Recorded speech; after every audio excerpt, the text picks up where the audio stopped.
সম্মানিত উপস্থিতি, আমরা ইসলামী আন্দোলন করেছি, আমরা ছোট্ট মানুষ, অনেক বড় দায়িত্ব রব্বুল আলামিন আমাদের কাঁধে দিয়েছেন। এই দায়িত্ব পালন আমরা আসলে করতে পারি নাই।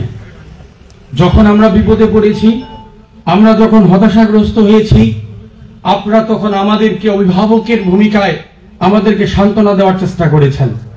অতএব আমরা আজকের এই প্রোগ্রাম থেকে বলতে চাই যে আন্দোলনে এই পথে টিকে থাকতে গিয়ে যত জুলুম, যত নির্যাতন, যত ক্ষতিগ্রস্ত আমরা হয়েছি, যতটুকু উৎসাহ আমরা পেয়েছি, তার একটি কঠিনতম বাস্তব সবচেয়ে বেশি সহযোগী হিসেবে যারা ছিল তারা ছিলেন আপনারা। আপনাদের ভালোবাসা, আপনাদের সহযোগিতা ছাড়া আমাদের মতো এই অল্প বয়সী মানুষরা এই আন্দোলনের এত বড় দায়িত্বে টিকে থাকতে আমরা পারতাম না।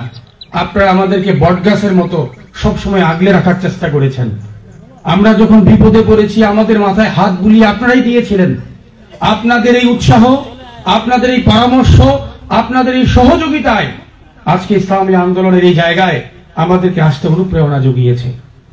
সম্মানিত সুধীবৃন্দ, রব্বুল আলামিন বলছেন যে রব্বুল আলামিন মুমিনদের জান এবং মালকে ক্রয় করে নিয়েছে জান্নাতের বিনিময়ে।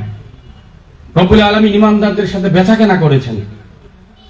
মুমিন যারা পৃথিবীতে বিশ্বাস স্থাপন করেছে, রব্বুল আলামিনের প্রতি যারা ঈমান এনেছি, কিয়ামত দিবসের প্রতি বিশ্বাস স্থাপন করেছি, রব্বুল আলামিন এই সমস্ত ঈমানদারদের সাথে জান্নাতের বিনিময়ে আর ঈমানদারদের জান এবং মালকে ক্রয় করে নিয়েছেন। বিনিময় হলো জান্নাত।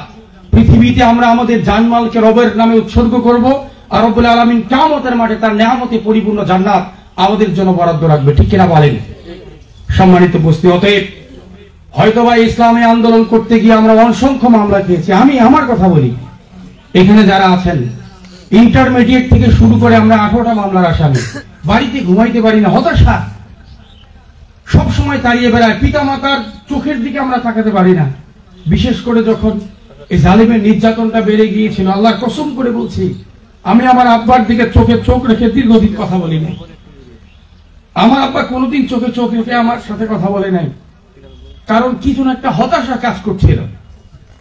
সম্মানিত উপস্থিতি, এই জুলুম আর নির্যাতনকে পেরিয়ে শুধু মাঝে মাঝে আমি সান্ত্বনা দিতাম আর বলতাম, অবশ্যই জালিমের জুলুম যখন বেড়েছে, আমরা বিশ্বাস করি জালিমের পতন নিশ্চিত হয়ে এই জমিনটা আবার কোরআন প্রেমীদের জন্য উন্মুক্ত হবে ইনশাআল্লাহ। আল্লাহ আমাদের পক্ষে কবুল করেছেন। আমি শুধু বলতে চাই, আমরা হয়তোবা জেল খেটেছি, মামলার শিকার হয়েছি, জুলুমের শিকার হয়েছি, রাতের পর রাত ঘুমাতে পারি নাই, এটা যেমন বাস্তব। ইসলামী আন্দোলনের যখন যা প্রয়োজন ছিল, যে অর্থনৈতিক সংকটে আমরা পড়েছি, আমরা যখনই আপনাদের সামনে হাজির হয়েছি, আপনারা হাতকে প্রসারিত করে, বক্ষকে প্রসারিত করে যেই সহযোগিতা আপনারা ইসলামী আন্দোলনের জন্য করেছেন, আমরা বিশ্বাস করি আমাদের চাইতেও কঠোর পরিশ্রম আপনারা করেছেন।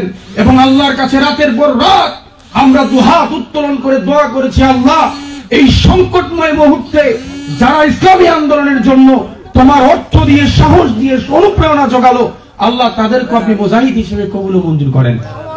অতএব এই আন্দোলনে আমরা কোনোদিন আপনাদের ছোট করে দেখি নাই।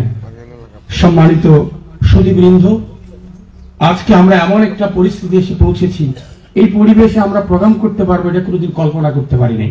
আমরা অনেকগুলো প্রোগ্রাম করেছি, কিন্তু যারা আমাদের অর্থনৈতিক যোদ্ধা ছিলেন, যারা আমাদের অভিভাবক ছিলেন, আমরা তাদের সাথে বসে এইভাবে মত বিনিময় করতে পারি নাই। সম্মানিত সুধীবৃন্দ, এই জন্য আমরা একটু সিদ্ধান্ত নিয়েছিলাম যে যারা আমাদের অর্থনীতি সহযোগিতা করে, যারা এই ইসলামী আন্দোলনের মুজাহিদ হিসেবে নিজেকে উপস্থাপন করেছে, এই সমস্ত মুজাহিদদেরকে নিয়েও আমাদের একটা মত বিনিময় করা প্রয়োজন। তার সুবাদে আজকে আপনাদের আয়োজন করতে পেরেছি। সম্মানিত সুধীবৃন্দ, আমরা বলতে চাই, আপনাদের সহযোগিতা, আপনাদের ভালোবাসা যেমনি ভাবে এই অতীতের সময়গুলো আমাদের অনুপ্রেরণা জুগিয়েছে, আমরা বিশ্বাস করি আগামীতে আপনাদের সহযোগিতা, ভালোবাসা যদি আমাদের পাশে থাকে, আমরা আমাদের জীবন দিতেও প্রস্তুত।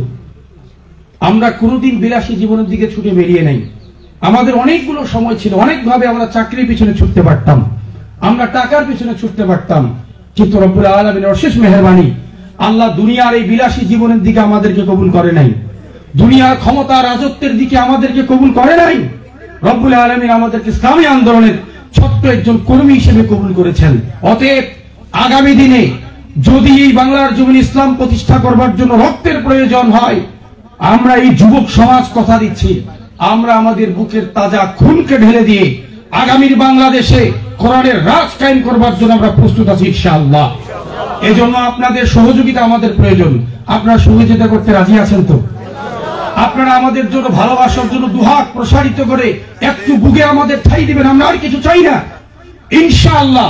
আমরা আমাদের সর্বোচ্চ প্রচেষ্টা করে আগামীর জমিনে জালিমের সমস্ত ষড়যন্ত্রকে নষ্ট করে দিয়ে বাতিলের সমস্ত মন গড়া আইনকে লাথি মেরে ডাস্টবিনে ছুড়ে ফেলে দিয়ে আল্লাহর জমিনে আল্লাহর আইনকে বাস্তবায়ন করবার জন্য আমরা আমাদের হৃদয়ের প্রতি ফোঁটা রক্ত বিলাতে প্রস্তুত। শুধু আপনাদের ভালোবাসা আর সহযোগিতাই আমাদের কাম্য। আপনাদের ভালোবাসা সহযোগিতা কামনা করেই আমি আমার সংক্ষিপ্ত কথা শেষ করছি। রব্বুল আলামিন আজকের আয়োজনকে কবুল করুক। আজকের যারা আপনারা অসংখ্য ব্যস্ততার মধ্যে এখানে এসে উপস্থিত হয়েছেন, রব্বুল আলামিন তাদেরকেও কবুল করুক। সকলে বলি আমিন। আসসালামু আলাইকুম রহমতুল্লাহি ওয়া বারাকাতুহু।